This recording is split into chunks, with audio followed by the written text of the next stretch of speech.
Bab 2610. Bertarung.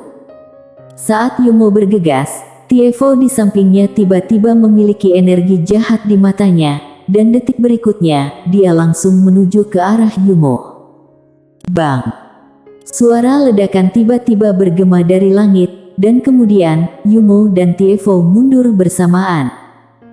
Keduanya mundur puluhan ribu kaki jauhnya. Setelah Yumo berhenti, dia melihat Tiefo, matanya lebih serius, dan dia terkejut di dalam hatinya, pemuda di depannya ini memiliki kekuatan fisik tubuh yang mengerikan. Di samping, Lanzi tiba-tiba berkata, "Dia monster, hati-hati." Yumo sedikit mengangguk, lalu menghilang tepat di tempatnya. Jelek. Di tengah lapangan, ruang waktu tiba-tiba terbelah. Di kejauhan, pandangan keganasan melintas di mata Tiefo. Dia mengepalkan tangan kanannya dengan keras, lalu meninju. Bang! Dengan suara keras bergema, langit dan bumi meledak. Tapi kali ini, Tiefo mundur hampir 100.000 kaki.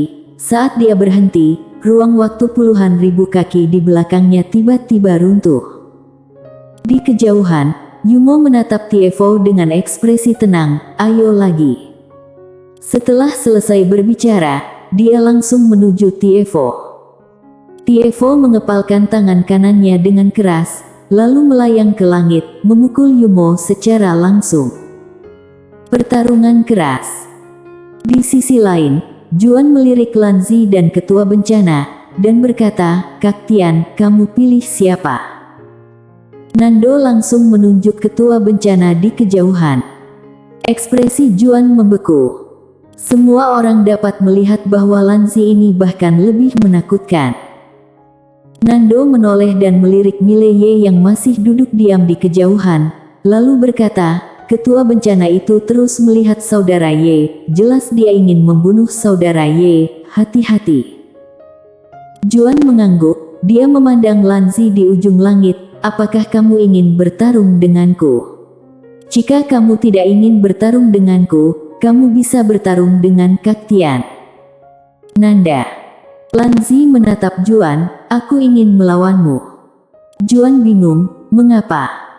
Lanzi terlihat tenang, "Aku benci orang mencolok, jadi aku ingin membunuhmu."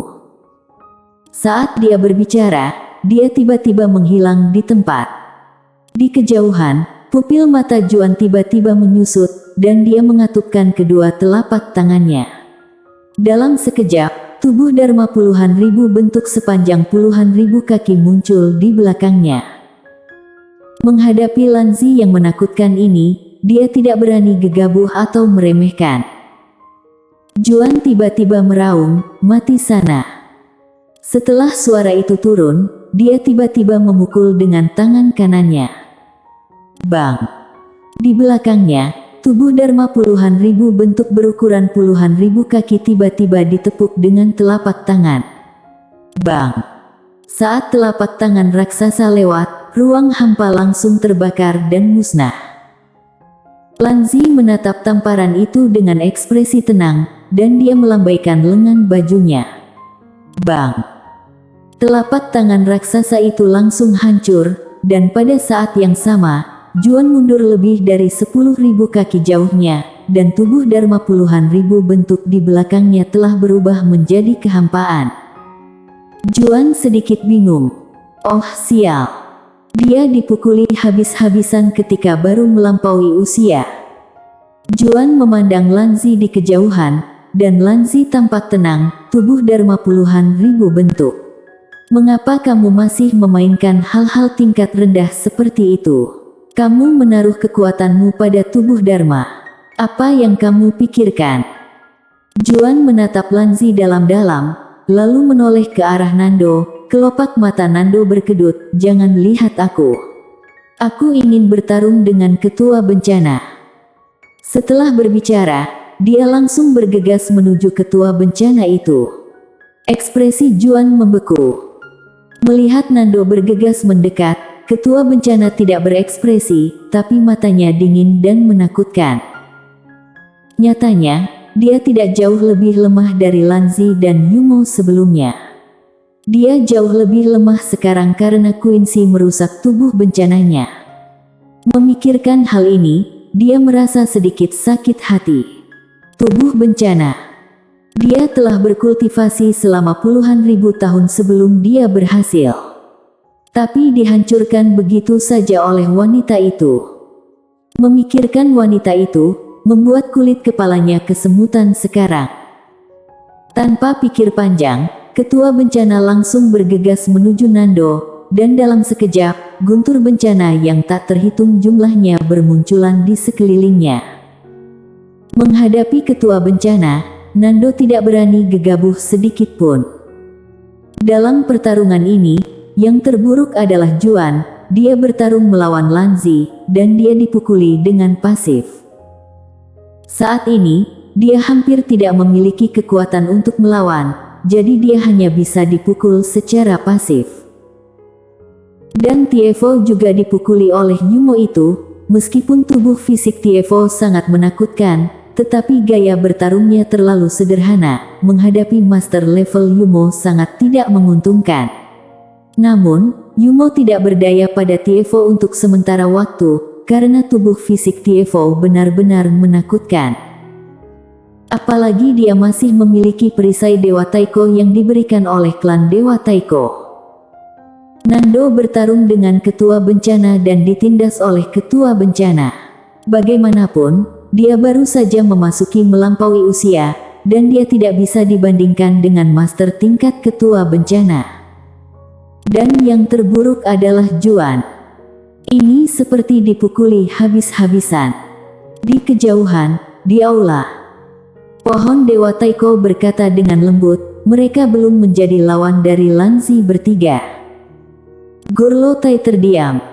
Pohon Dewa Taiko berkata dengan suara yang dalam, paling lama 15 menit, Juan akan dibunuh oleh Lanzi. Begitu Juan terbunuh, Nando dan Tiefo tidak akan selamat. Gorlotai memandang Mileye yang masih duduk diam di kejauhan, bertanya-tanya apa yang sedang dipikirkannya. Pohon Dewa Taiko menggelengkan kepalanya, bahkan jika Mileye ini menerobos sekarang, itu tidak ada artinya. Mereka berempat bekerja sama masih bukan tandingan Lanzi bertiga. Setelah hening sejenak, Gorlotai berkata dengan lembut, tergantung keberuntungan mereka sendiri. Pohon Dewa Taiko berkata dengan suara berat, apakah kamu benar-benar tidak akan membantu?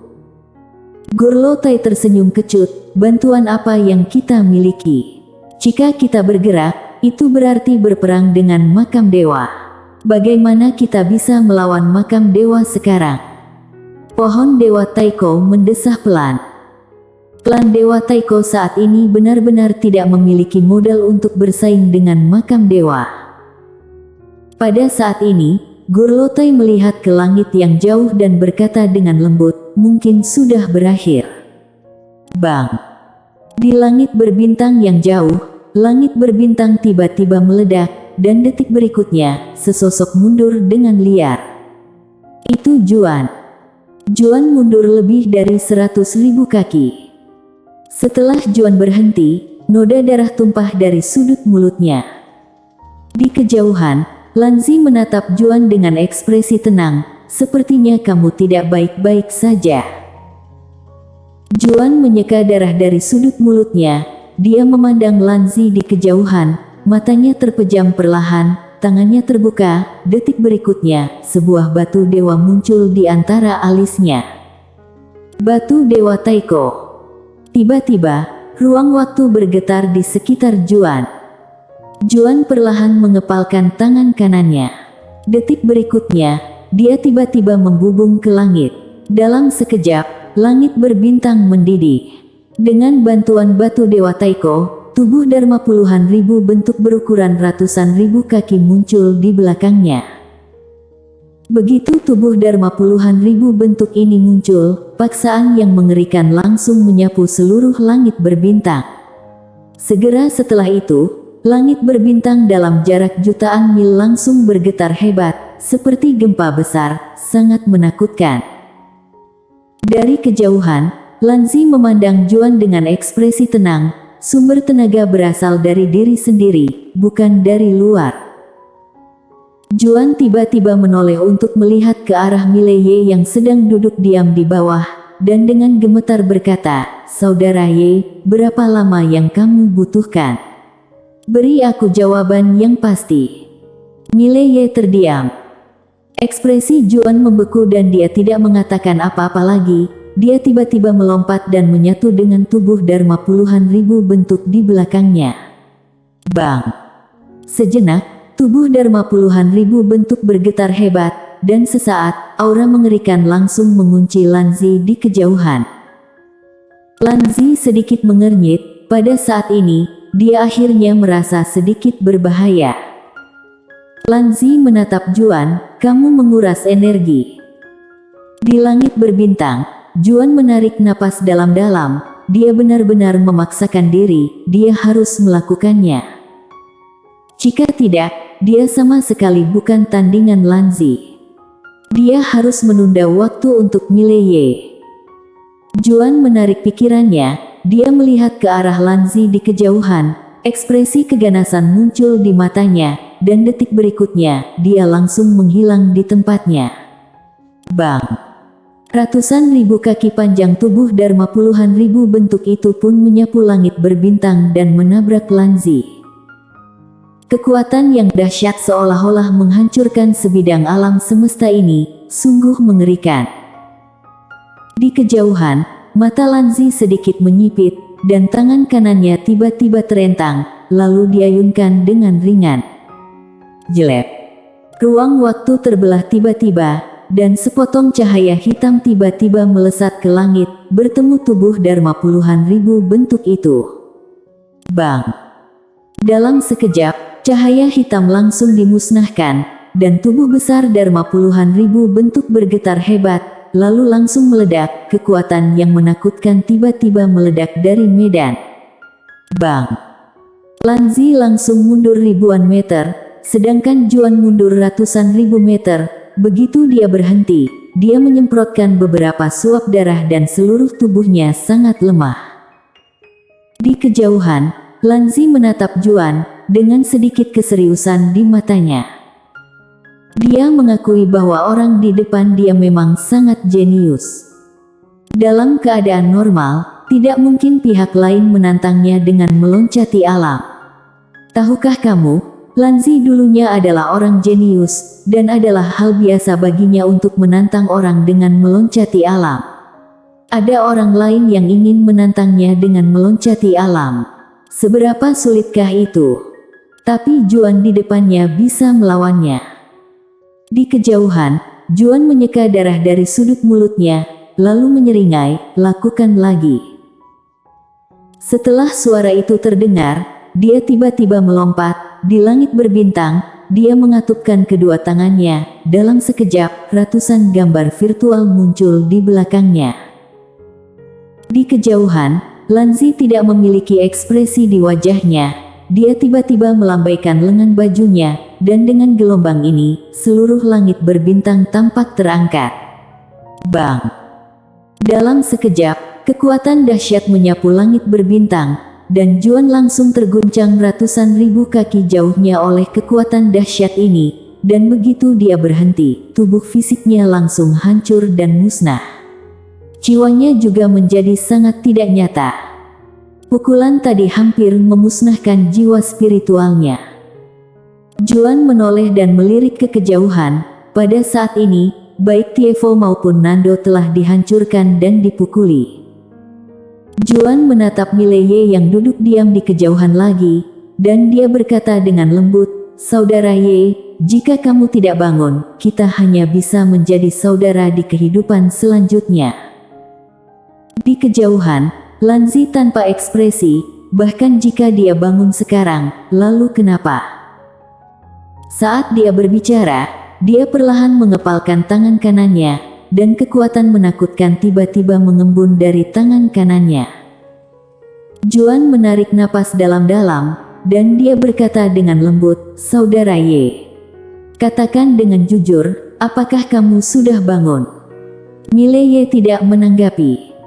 Juan gemetar, Saudara Ye, ayo berhenti bercanda. Cepat bangun. Jika kamu tidak bangun lagi, kita akan musnah.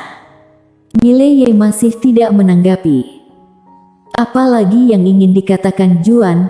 Mile Ye tiba-tiba bangun. Melihat adegan ini, Juan sangat gembira. Saudara Ye. Mile Ye melirik ke langit dan berkata dengan lembut, aku mengerti. Setelah berbicara, dia berbalik dan pergi. Juan terkejut, lalu bertanya, Saudara Ye, mau kemana? Mile Ye tidak menoleh ke belakang. Aku akan berlatih pelatihan tertutup, Kak Juan, bantu aku tahan 3 hari lagi, aku akan kembali kepada kamu setelah 3 hari. Setelah selesai berbicara, orang lain telah menghilang. Wajah Juan langsung memucat, dalam 3 hari, kembali untuk ambil mayat untukku. Bersambung.